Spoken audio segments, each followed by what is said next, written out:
Hey everybody, welcome to the 24th EOF Implementers Call. Uh, this I think is the last EOF call before the All Court Devs where we wanted to present, so I'm sure there's a lot of things to talk about with respect to that. In the meantime, maybe we just go through some updates from client teams really quickly and then move into that discussion. So does anybody have an update they want to share from the last few weeks? Guido's been working on a new fuzzing framework. All the clients are working on it. Basis got support for it. So I think there's going to be a lot of great fuzzing support for whatever we propose because the EF's paying for some really good stuff on it. So that's update from Basis. That's cool. Do you happen to have the link to the interface he's proposing? Or is it He's not public? writing custom stuff into each client and running it that way. So So I had to how put together a how do you Fluent. add support for it? He contacts you. He already has Geth working. Okay, cool. Basically, the question is, do you have efficient APIs to get at just the EVM and not the entire data stack? So Awesome. Anyone else updates from the last couple of weeks on implementation? Yeah, in EVM1, we've implemented crate 4, as discussed last time, so it doesn't depend in any way on 4844 anymore, and it's a new kind of transactions that it's just based on 1559 transactions. And so this still needs a bit more testing, but I think will be ready soon. We've also merged the EC recover implementation using EVM Max primitives, which was a proof of concept work to see how EVM Max primitives work in practice, which we did during ETH Prague hackathon. And I think that's mostly it regarding EOF. We also support running blockchain tests now. That's another thing related to testing. Yeah, that's it. That's awesome. Thanks for that update. That's probably all of the client updates. Charles, do you have anything you want to share from the Viper side updates from the last couple of weeks? No compiler updates. Cool. Let's move on to spec updates and questions. Does anybody want to kick us off?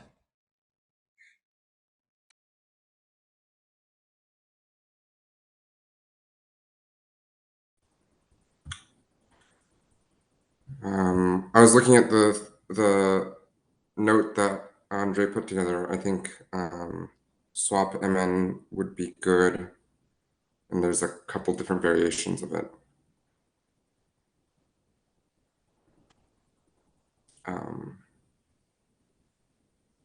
Kind of you want to think about, because the most general one is like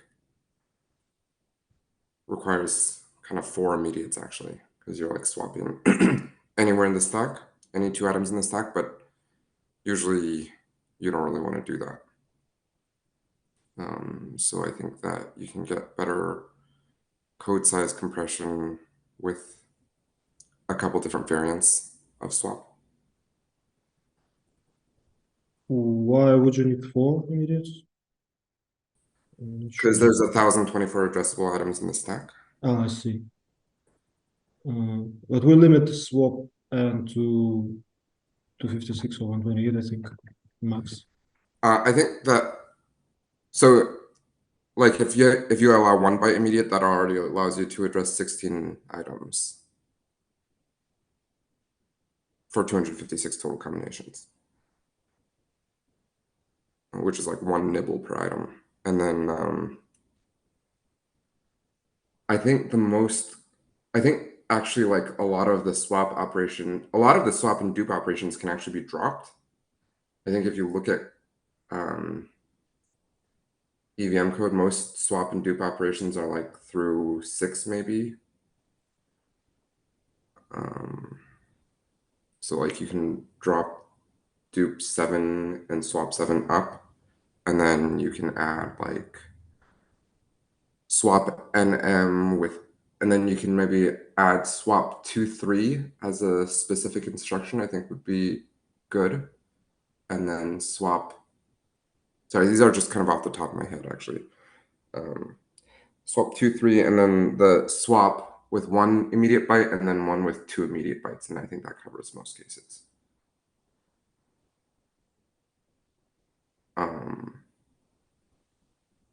I'm trying to think if swap 2M is useful. Yeah, you could get rid of swap 2-3 and give swap 2N instead.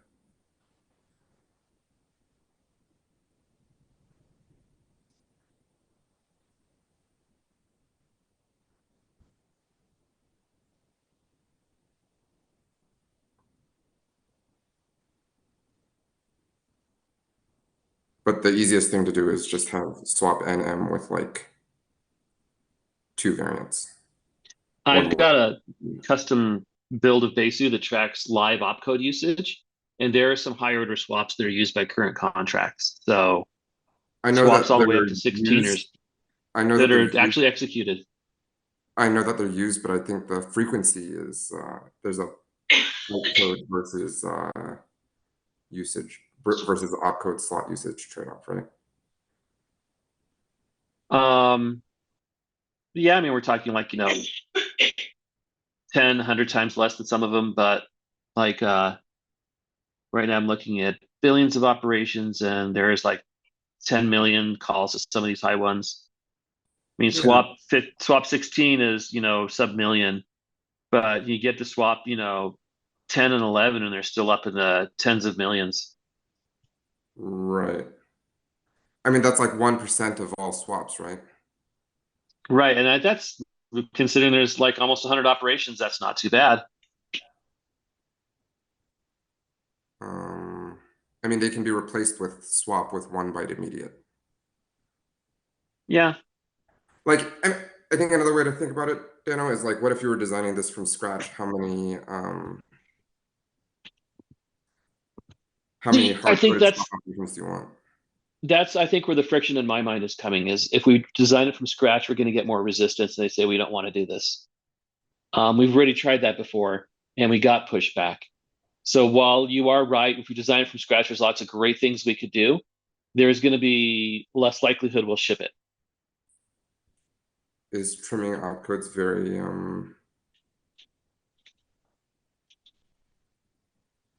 The more this differs from legacy EOF, the more testing surface we create. And the more testing surface we create, people are going to be less and less comfortable with these changes. Okay, in that case, I think the minimal useful swap NM is like a single one, which takes 1 byte immediate. And you can address the top 16 items in the stack. And if you wanted to add 1 more opcode, it would be swap NM with 2 immediate bytes. What if we just had swap MN with 2 immediate bytes? Would that and didn't have the 1 byte variant? How would that work out code size? I think that the 1 byte variant is actually more useful than the 2 byte variant. Okay. But we would keep swap N that has full depth as well. Not full depth, 256 depth. I think it's better to drop that one and add the 2 byte immediate variant instead.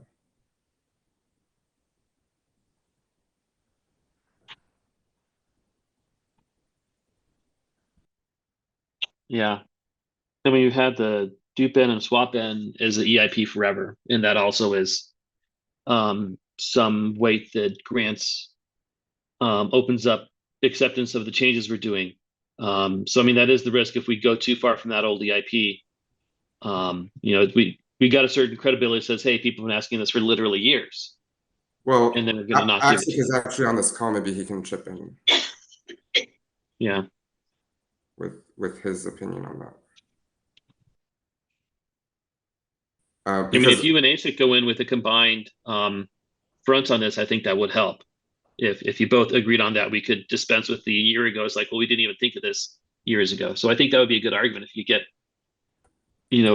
say we want this instead of that.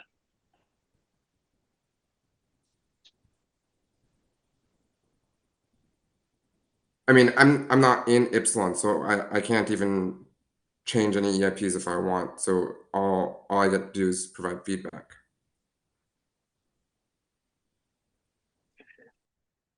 No, you can certainly push a PR to the EIP repo for review. But specifically regarding swap N, swap N versus swap MN, I think yeah, I hear Dano's argument, but I think I would extend it that I think at the time, for many of those years, we didn't really have feedback from Viper on what would be the preference from Viper's perspective. From Solidity's perspective, just to swap N was good enough. They don't actually see like too big of a reason to have MN, but it doesn't. I mean, apart from using one more immediate, it doesn't seem to have a downside to Solidity. But regarding all these like other exotic variations of swaps and removing some of them, I think that probably is something we don't want to attempt at this stage. As Dano said, people are like really afraid to take in any changes, and the more we propose, the less likely it is. But removing the highly specific ones, I guess kind of goes against the code density argument, right? Because you already have these specific ones, and if you remove them, then you're going to replace it with a larger instruction in terms of bytes. And just one more note regarding all of this is we had some earlier discussions how to handle opcode allocation in the sense that would we rename an opcode or change semantics, or would we rather retire the opcode and introduce a new one? And I think for most of these cases in EOF, we have chosen to do the second route, which means we disable opcodes and we introduce new ones to avoid confusion. But I guess, even in this case, once EOF would go live, in the future after that, we could start reusing those old disabled opcodes if we would run out of space. But I guess the current idea is that we don't try to repurpose opcodes. And so just removing these old swaps seems to be not very useful.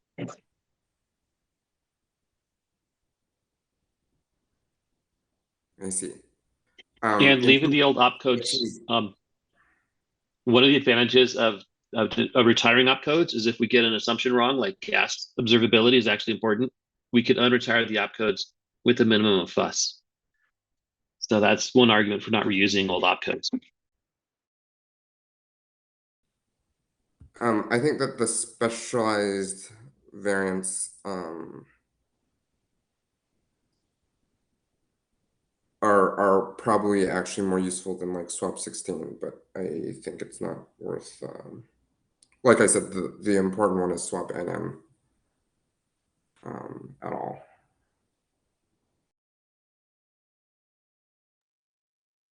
I think you mentioned actually two different pieces. One is Viper would definitely prefer the MN to have the ability to swap any two locations. But the second you mentioned is to actually go above the 256 limit. How strong are you feeling with the second case? What is the usual stack layout in Viper? Sorry, can you repeat that? That you want to access the entire stack, not just the top 256 items. And at some point we reduced it to the top 256 items to have a single byte immediate. So I'm just wondering what is the stack layout of Viper, which would necessitate having access to the entire stack. I was just, that's the 4 byte immediate one, and I don't think that's super useful. like in any case, at some point you need to start spilling into memory, and having more addressable stack just kind of pushes that out further, the limit at which you need to do that. But in terms of stack scheduling, being able to swap being able to generally swap 2 items in the stack is useful.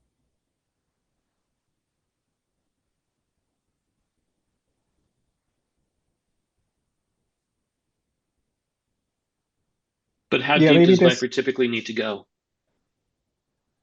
I think we're moving more things into the stack, so I think, you know, within 128 items would be good. But that, like I said, it's actually kind of not the issue, is like how much stack needs to be addressed. So I think that, you know, being able to address 256 items is plenty. And barring that, I think that being able to address 16 items is actually quite good already. Because most of the time that you're doing stack scheduling, you're doing things that are kind of local, things that are kind of near the top of the stack.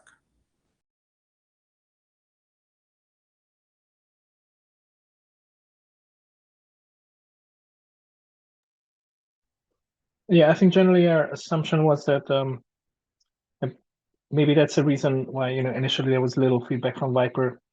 That the assumption was that Viper is more memory heavy and uses the stack less, and maybe it didn't occur to us.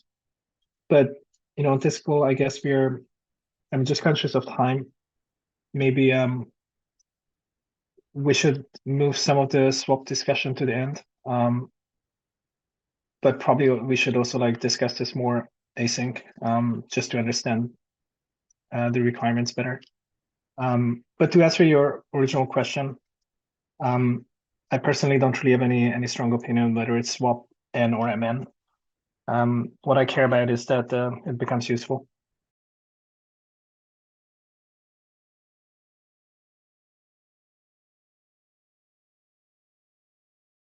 Yeah, my feedback is that the most useful thing, and I think Solidity may or may not find this out eventually, is that swap NM is the most useful thing to have, just because of how stack scheduling works. Like when you start to write a stack scheduling algorithm, it becomes very useful to be able to swap 2 things that are not at the top of the stack.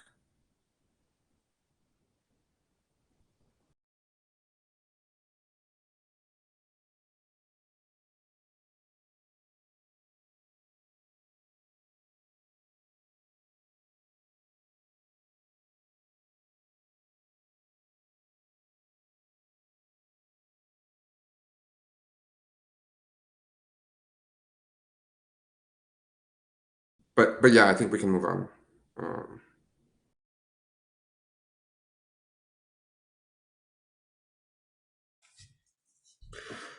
Andre, do you want to talk about the updated list of questions that you have? Or is there something else we want to talk about first? Yeah, I can maybe let me share my screen.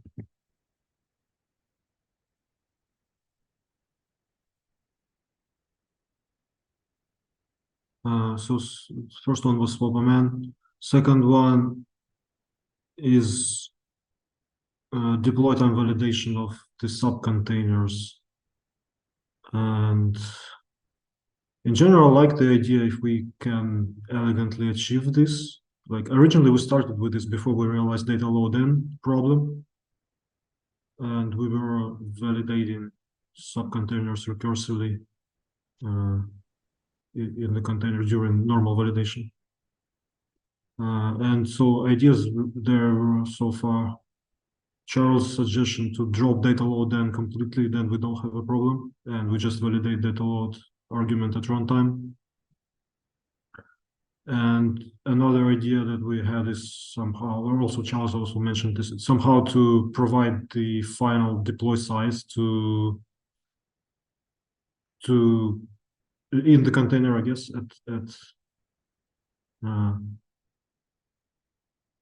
at factory deployment time, I guess. so that we can still validate data load then without having full data section. So it can be either we somehow add full subcontainer expected size in the header maybe, or data section expected size. That's just an idea. But no concrete proposals about this yet. Has there been any thought of the security implications of recursive validation? I think it should be fine because we still validate every byte. It's still linear time, I think, because it's still bound by full container size. It will just call the validation recursively, but in the end, the size of the code being validated is bound by the outermost container. And when you're deploying an inner container, would you then validate it again? I think it's enough to validate that the size of the aux data is the same as expected or as declared. Okay, I mean, I'm fine with this. Just my concern is that we're going to hit at some performance issues, and not just on exponential versus linear time. But I think even the linear time may be too expensive, even though we're doing it 1 per byte.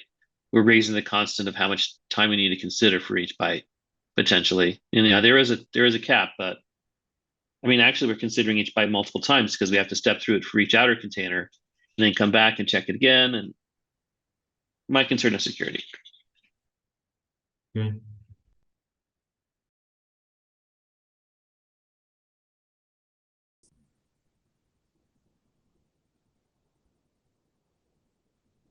I think there's an argument to just also dropping data load, and like if we're looking for things to prune, I mean,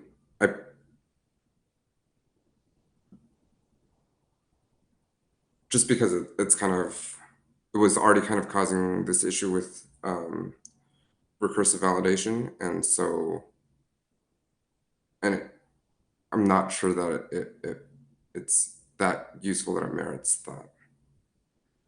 Right, we can totally work around it with a push end data load.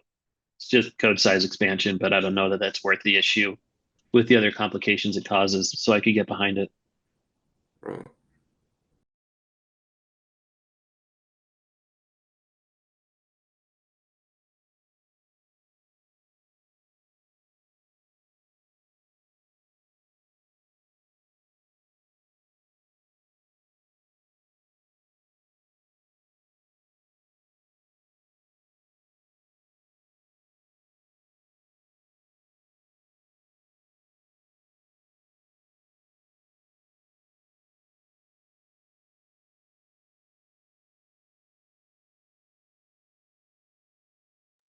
So we already have container size encoded into the header for each subcontainer. So I think we implicitly get the subcontainer size, and we could presume that extensions were fine, but dropping data load in solves the whole problem right there.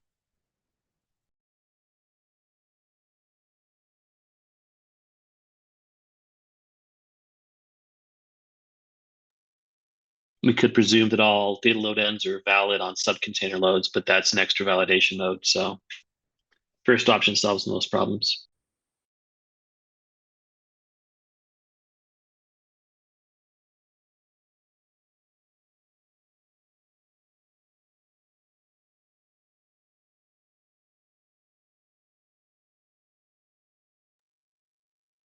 Yeah, it's simpler change for sure, I agree. Well,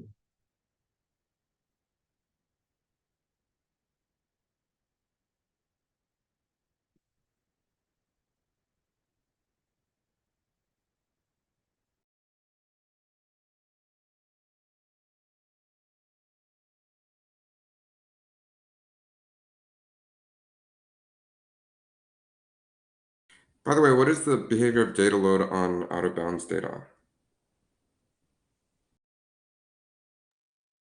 I think we opted for exceptional halt similar to return data copy. If it did the same thing as code copy, well, actually, what does data copy do? The same exceptional halt. Does call data change in EOF?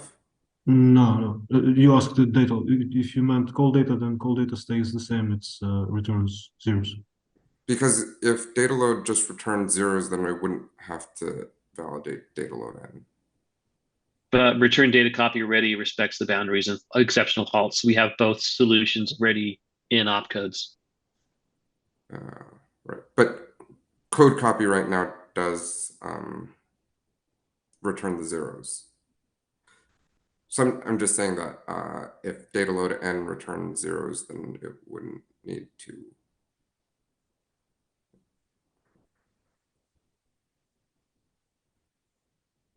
Is return data copy exceptional halting considered a plus or minus in the Solidity and the smart think contract community? We discussed a couple weeks ago, or It's a maybe 4 negative. weeks ago now, that it's a good thing because it helps with ABI validation.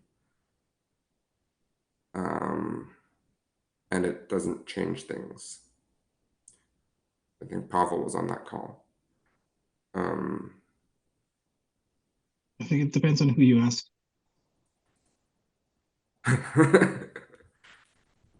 Because a lot of people say it's a negative. It's irregular, and yeah, and that's why you also have to take care of return data size and all that. I mean, yeah, I originally thought it was a negative, but then after thinking about the alternative, it's actually good because you're always validating externally, like data that some other contract is giving back to you. So you need to validate it anyways, that it's like within bounds. And so the exceptional halt is good. But data is always something that you have control over. So like right now, like I think Solidity and Viper both use call data loading zeros past the end as like a zeroing trick. Like you can zero memory that way. So it's actually not a bad thing always to return zeros.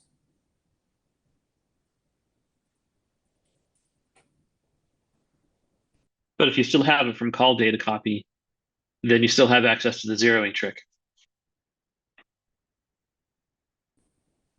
Yeah, I'm aware of that. I'm just saying that that one kind is not necessarily better than the other. And if data load n loads zeros, then first of all, you don't have to validate it, and second of all, you get actually a very cheap way of loading zero data.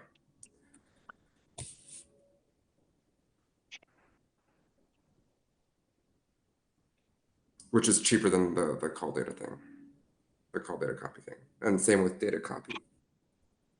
And another thing is that the relative cost of code copy versus call data copy might change. So I don't know which direction they would change, but it might be beneficial in the future to be able to choose between the two. Or we could just like add an M0 opcode and then we wouldn't have to think about it.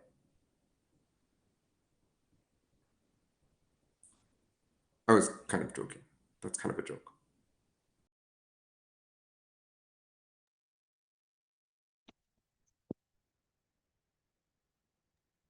I think we actually did discuss M0 somewhere at some point.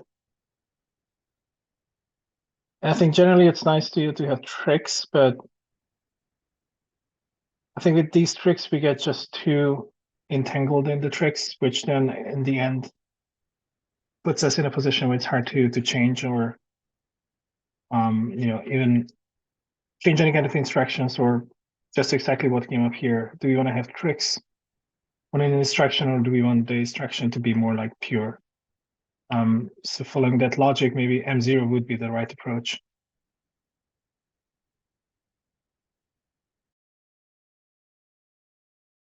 You can't actually do it for call data size because like normally you're loading the first 4 bytes of call data.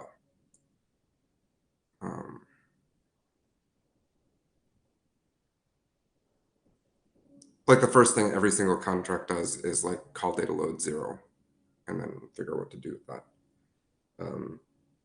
You can also do call data copy with 4 bytes, but that's more expensive.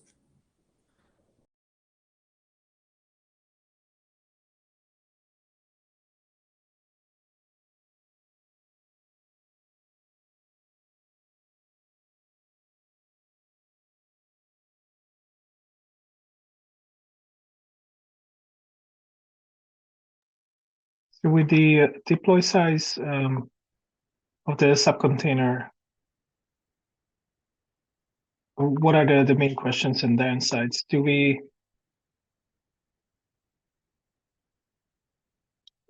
I mean, would we error out if the auxiliary data plus the actual data doesn't end up matching the expected deploy size? Or would we zero fill in that case?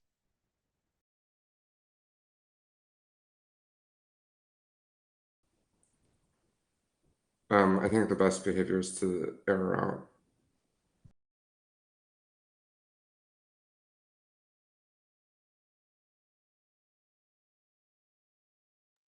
I think so too,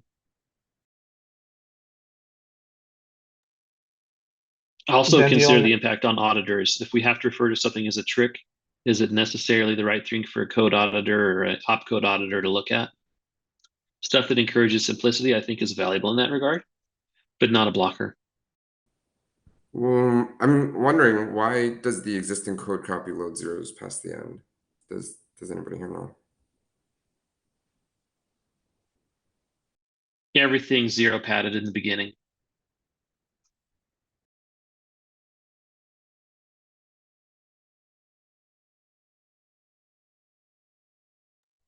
including division by 0.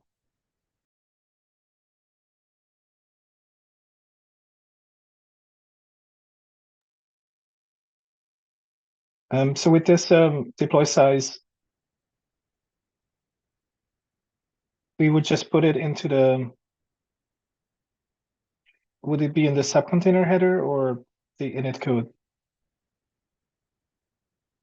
I guess the subcontainer header. Yeah, I'm thinking either subcontainer header, so it would have 2 sizes then. Or maybe it could be data size of the subcontainer. But that's a bit weird. Yeah, I'm thinking more about this, and I think for both return data and data load, like right now, they both kind of depend on the fact that everything is 32 byte padded. Like ABI always returns 32 byte padded stuff, and generally stuff that's in the data section is easier to work with if it's 32 byte padded. But if you were to have a scheme which packs data more tightly, then like if you return like a UN8 or something that's packed to 1 byte, so you just return 1 byte of return data, then return data loads and data load start to have problems. And the only way I can see around that is if there's some weird wrapping behavior, like you allow data load of -5 or something, or return data load of -5 or something.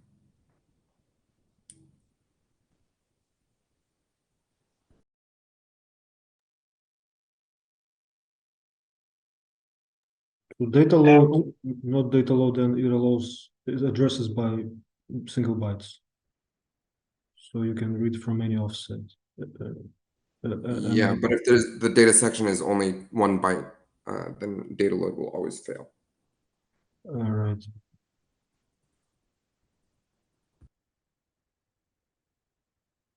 You would have to pad it, I guess. You would have to use data copy.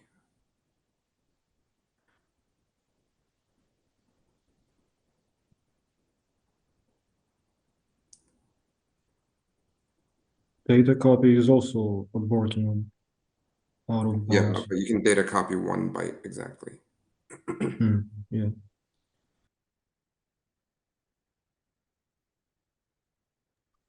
I'm sorry, I'm lost. What is the main concern we're having? Is it the data load n should be able to read less than words, or are we afraid to put in the size into the header?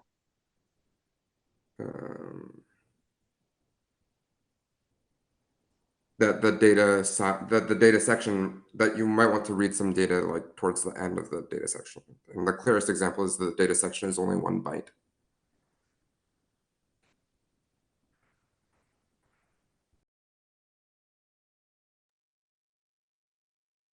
Yeah, I mean the data load n is a trade-off, and prefers the regular case, but there's always data copy, right? Yeah, and I'm saying that the issue actually kind of is still there with return data load, and it kind of hasn't been uncovered by accident, which is that the ABI always has 32 byte padded data. Everything in the ABI is word aligned, but like if we wanted to have some version of the ABI which is not word aligned, which packs data more tightly, then return data load starts failing whenever the return data size is less than 32.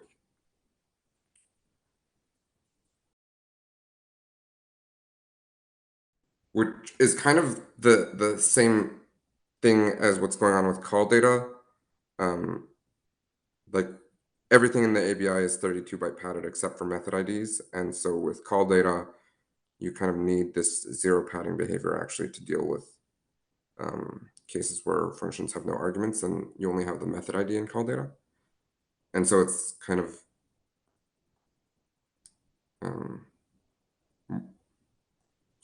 you can't really make call data load start erroring out at this point.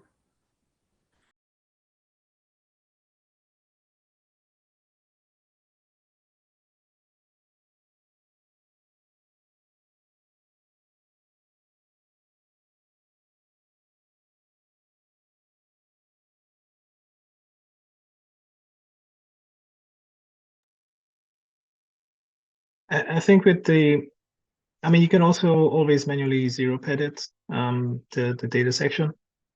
And then even if your payload is 1 byte, you can still use data load n. But I think getting into a position where we want to have multiple versions of data load n, I think we will lose the fight there. The answer would be then not have any data load n. I imagine that would be the answer, which I think would be in a worse position. I'm not really proposing multiple versions of data load, and I'm just talking about the zero padding versus exceptional behavior for data load and data load n. Yeah, but I don't see like a single byte has that with a zero padding useful, because you're going to have it on the high byte, right? So then you need to shift it. Then it's cheaper. I think it's cheaper to pay the one-time deploy cost as opposed to always paying the deploy cost to shift it.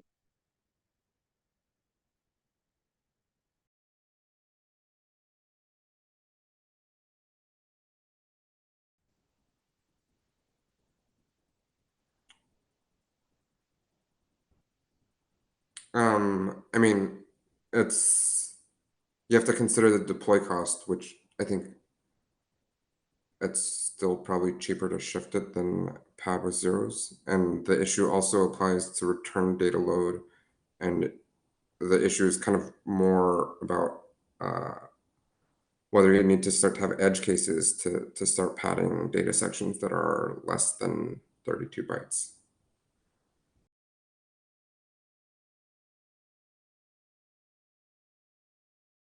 And I think this is more a question of forward compatibility, because right now all return data and probably all data sections are going to be 32-byte padded. But I think as code size, state size gets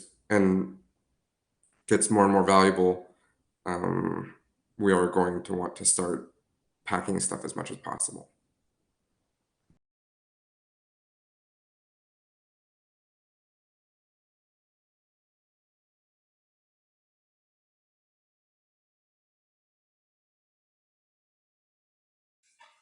There's about 15 minutes left on this call. I want to make sure that we resolve the things that absolutely need to be resolved on this call. Is it basically just these questions here, or is there anything else that we really need sorted before all court devs next week?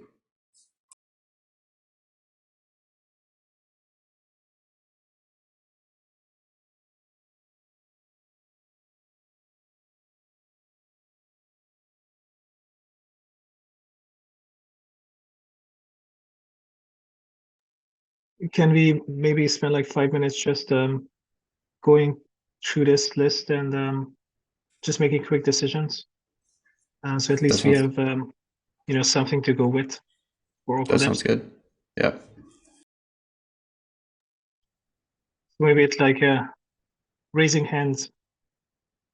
Anybody strongly against not including the deploy size in the subcontainer header?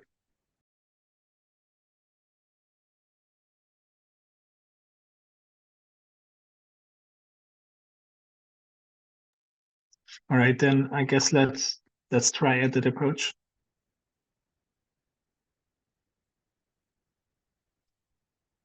Then, okay, create F withdrawn. Create 3 and create 4, the base cost of 32K, the same as create 2.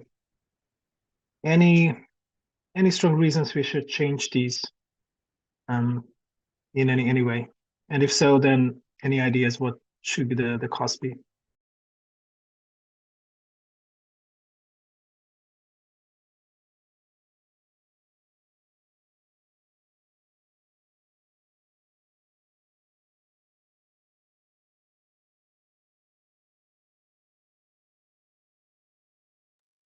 Those reflect create 1 and create 2 prices. So I think they're reasonable unless performance dictates otherwise. And I think late gas schedule changes are a lot easier to handle. So I think we should just start there.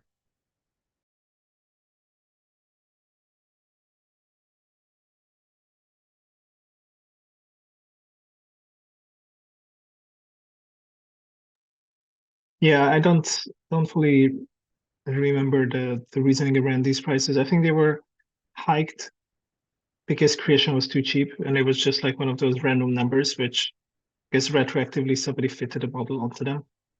But yeah, I wouldn't try to change them at this point. However, there's one thing we did discuss changing is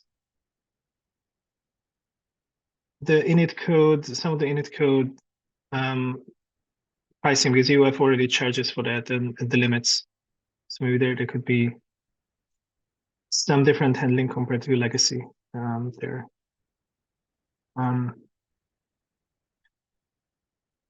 The return contract pricing. I don't know, Andre, do you want to lead that?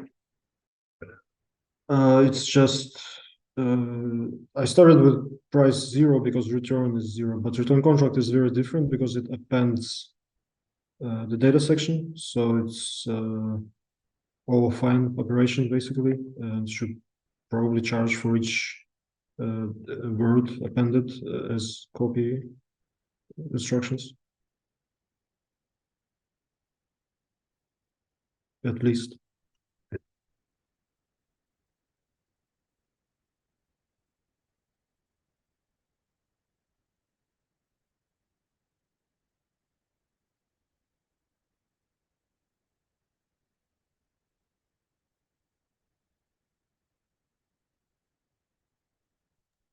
I mean, isn't all of this already loaded? So we're not loading it, and then we are paying for. I mean, yeah. I mean, it's loaded. Container plus the data pass, which is already in memory, so we pay for the expansion, and then we're paying for storing the contract per byte, right? I mean, I'm torn on this one. Isn't it similar to return where the caller already kind of paid for memory expansion?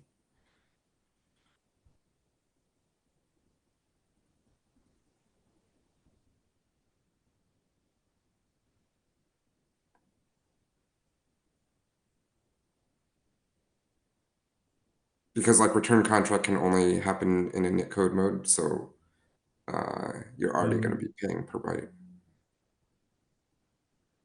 Actually, yeah, we are getting the aux data from memory, so memory expansion should be included too.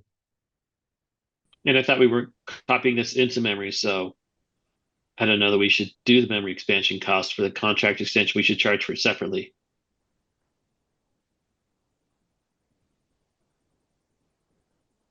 I think all you need to do is make sure that the memory expansion is paid for.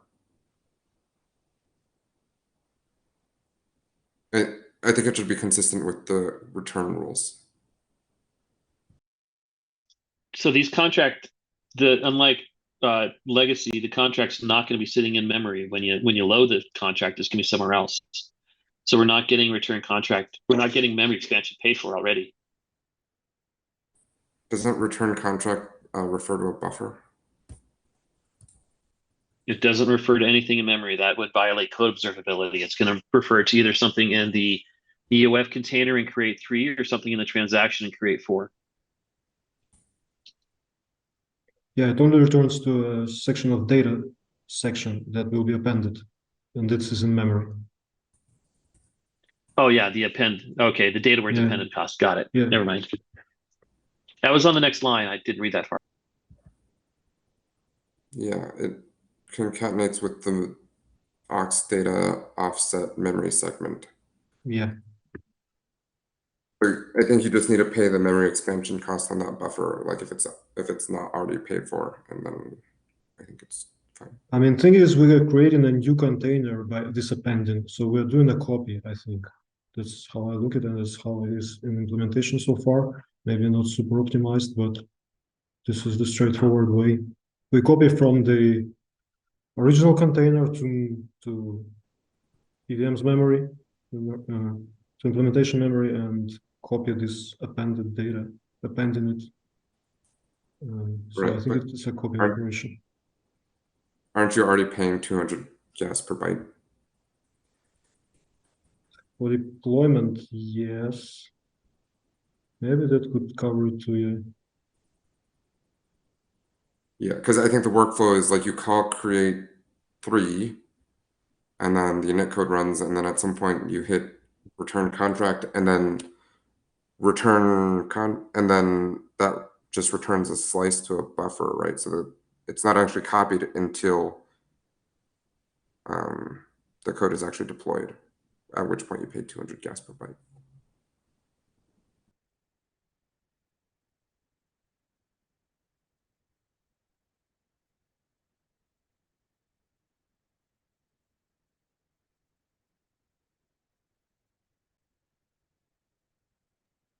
But the reason you want to pay for some costs here, if this would be a DOS vector, right?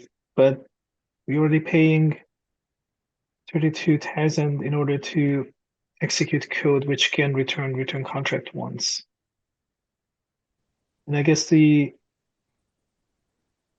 mostly the case of like create 4.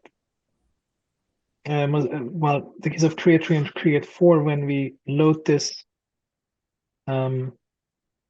container, then we need to make sure that that is fairly priced.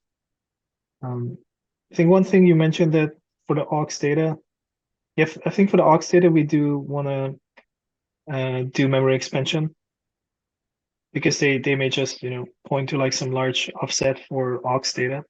Yeah. Made a quick calculation with the current code size limits. With 0 aux data, this would be like a 2.3K, like 2,300 gas. This pricing model here.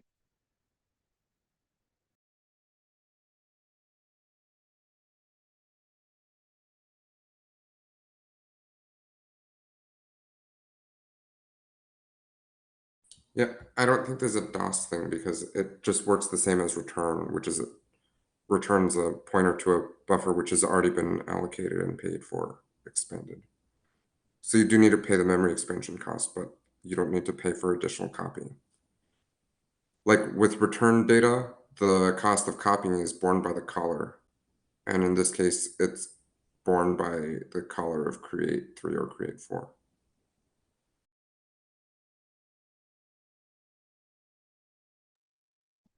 Yeah, I'm still not very sure. They're different because return contract does this appending. This is the different part. So it creates the new buffer with the deployed container. Oh, I see what you're saying. Copies there.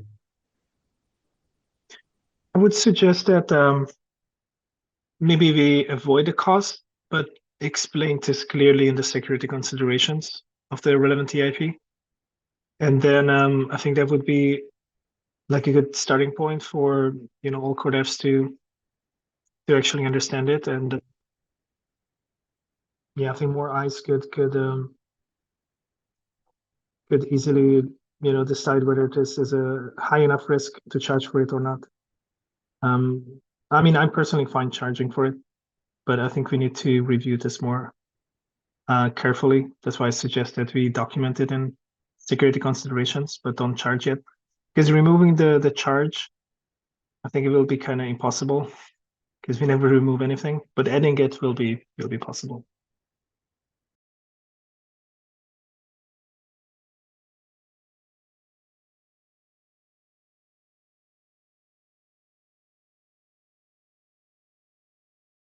Yeah, do you think it's a good idea as a suggestion?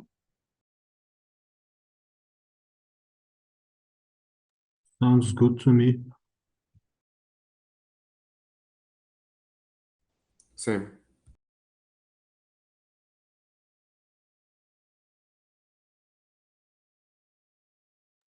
Andrea, do you want to go through the list? Yeah, just to mention the next point, we discussed this internally, and it was a bit unclear in the spec, and this is related to how creation transactions relate to EOF in general, and now the idea is that legacy creation transactions will not be valid with EOF, so any transaction that has empty2 and EOF code in the data is invalid then.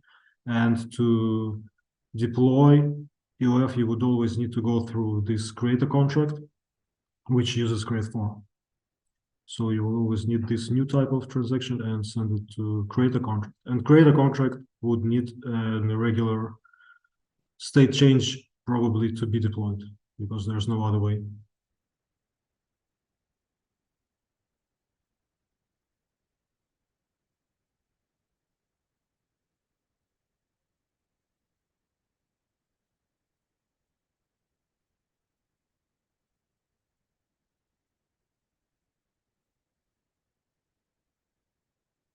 Okay, if no question about this, then another create4 thing is, so this is during implementation, I stumble upon this limits are not defined for the create4 transactions for how many init containers we allow and how big are they. So for this size, maybe we can just rely on implicit limit of the a container size or like section size.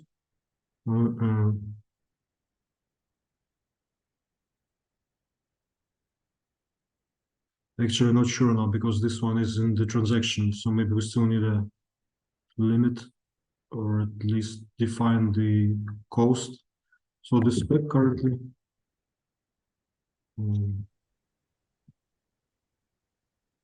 yeah, it suggests to use the same cost as for call data. And the limit for the number of init codes in a transaction and for the size of each init code is not clear yet. I think we should just rely on the external init code size restrictions rather than coding it in. Those I expect will continue to be fairly global restrictions. So you mean EIP 3860 restrictions? like the restrictions that say that a init code can only be 48K and contracts can only be 32. And if you try and do a create for that violates those, the create for fails.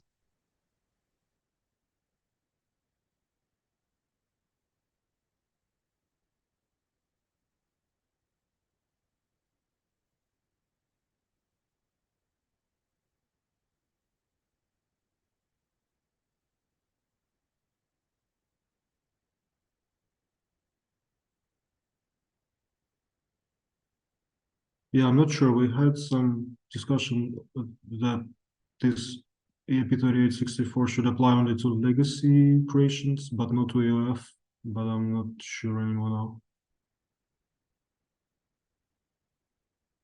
Why, what to do with transactions.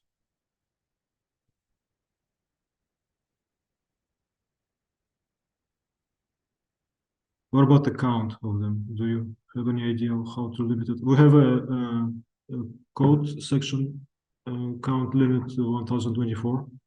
We could use that for unit codes too. Well, that's kind of a lot. Aren't they kind of naturally bounded by the block gas limit?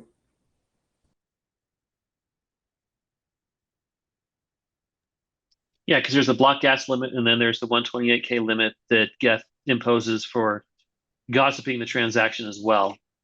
So there's gossip will imply that, but it won't be hard and fast because nodes could still emit their own, and then the gas limit would force that to be a limit as well. Because it all gets costed as call data. Yeah, and 32. So each create costs at least 32,000. So just real quick, 15 million into 32,000 is 469. Plus call data cost of each create transaction, which probably less than 32,000. I mean, that is an extreme case. We'll need to test the limit when we do testing.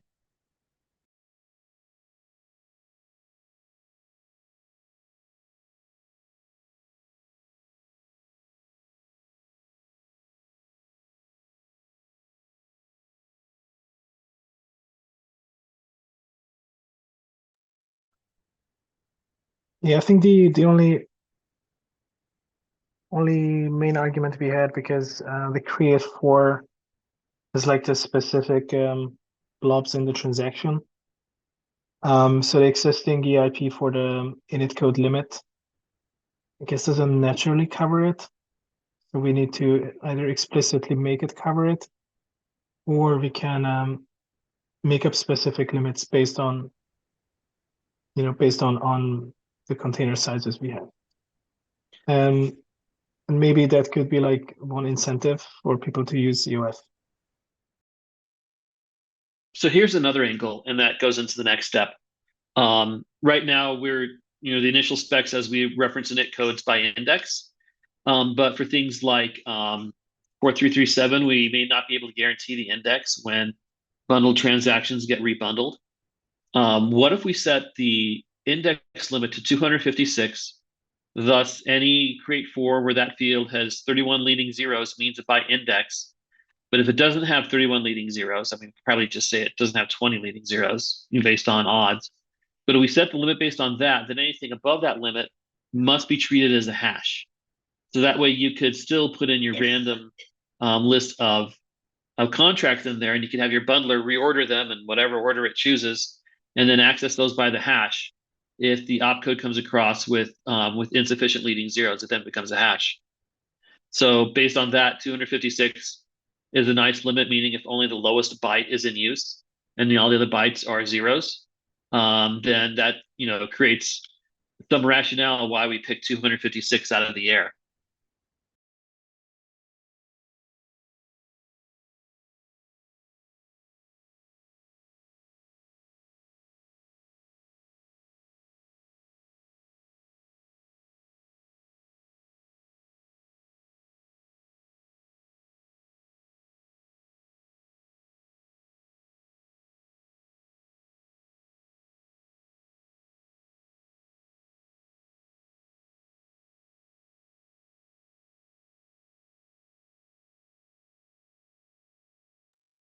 I'm just doing some calculations in the awkward silence. The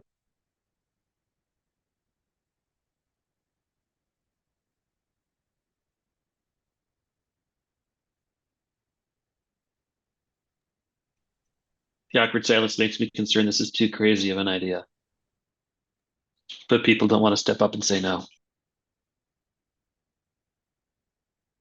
I mean, actually, I was considering like 256 for many of the limits. Maybe the code size was that, because then it's just 1 byte, but it turned out to be too low. But this is the number of different Yeah, contracts I you can know. put inside a single transaction. I mean, unless we're talking like layer 2s that have billion gas blocks or something.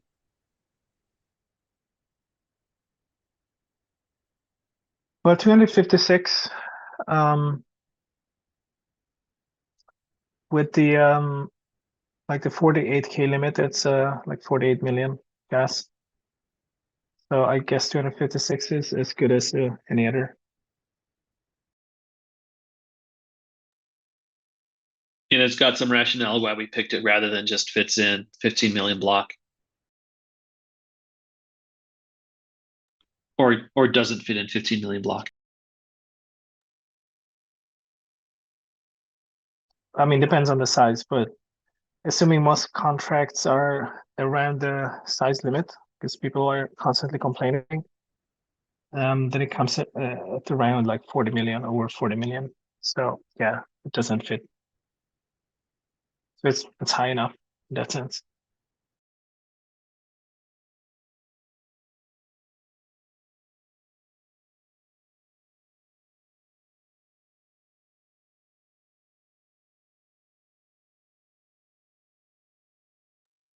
But at the same time, it kind of goes against like the earlier argument, how much cleverness we want, right? Right.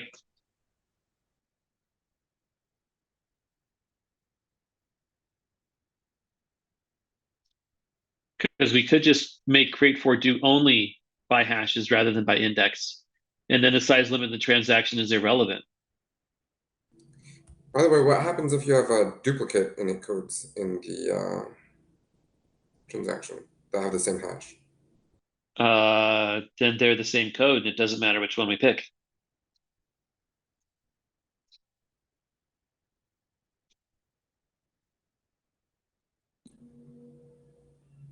Yeah, unfortunately, with the indexing, we cannot deduplicate it.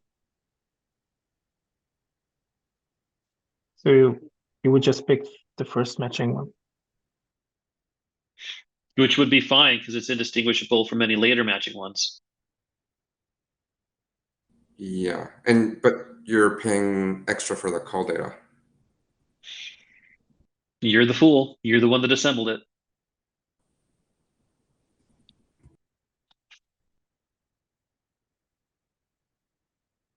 I mean, the Well, if downside of you making all of them addressed by hash codes is it would make all the crate4s longer because you'd have to have 32 bytes for each, or however whatever hash we would use to look it up with.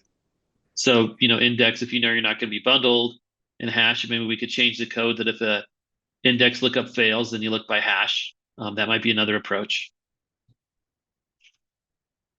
I think it's fine as long as you never want to expose the index in the EVM, like transaction index or something.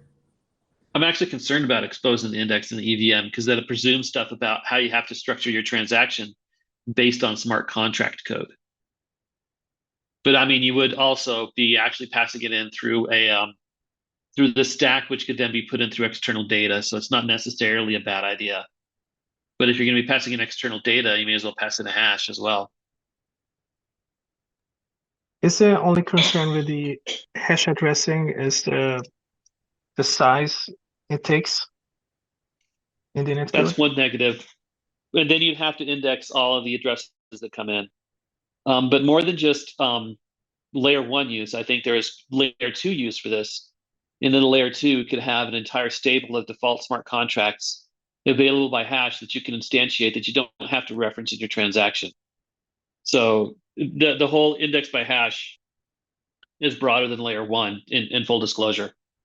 No, but I mean, is the main concern for not going only with the hash is that it takes more space in the init code, or were there any other concerns we found? I don't think you'd want it in the init code. If you're going to do the init code, just load it in as a factory and create 3. I just think it feels a little weird that you're like going through this bundle. You like run the first init code and then you run the second init code, but you're actually running some other init code, which is like, I know it's byte for byte identical, but I don't know if there's some weird statefulness that could come in that kind of has some weird behavior. You'll have a new contract and new storage addresses to work off of, but that's a problem with existing creates anyway.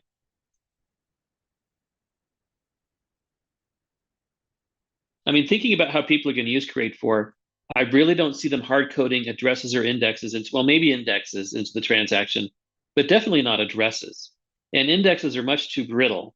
So I think the typical use case we would see from create for is it would be passed in by call data, and then that's just a hash being passed in by call data. And that's, you know, not terribly expensive concern compared to the whole cost of the create for, because it's not occupying space in the code. It's not in running up against your code limit. Call data can be ridiculously large. Can you disallow init code with duplicate hash?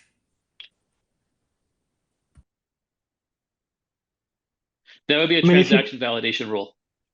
If you don't have indexing, then yes.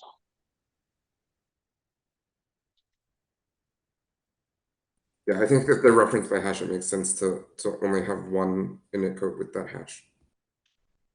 And I think another transaction validation rule would be it has to be an increasing order of the hash to make searching easier, which would implicitly, is something you would get out of your duplication checking anyway. You would need to order it.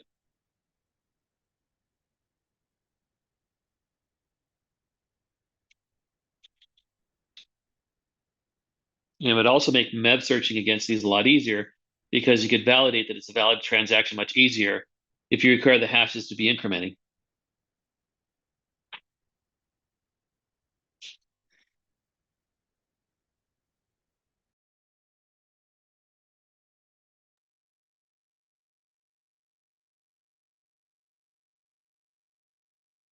Yeah, I wonder, because we're like 10 minutes over. I'm not sure how much time people have. I mean, I should have left 10 minutes ago, but should we still like at least briefly discuss, you know, what is the plan for next all core devs, or should we have an exceptional EOF call next Wednesday as well?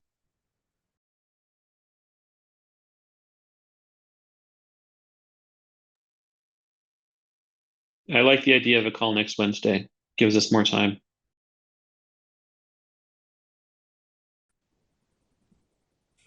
Sounds good. I can set it up.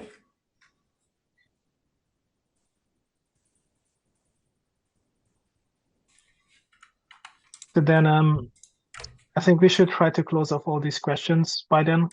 Maybe async. I think we did close many of them. This big debate is because the transaction limits and whether we go only with hash. I personally like the only hash idea, but I think we never invested enough time to see any of the downsides it may have.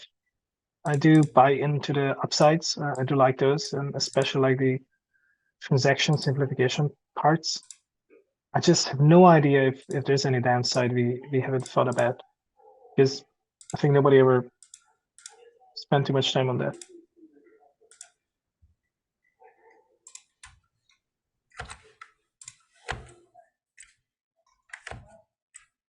Makes sense. Yeah, let's look at these questions async and try and discuss them and resolve them via the EVM channel on the Discord before next call.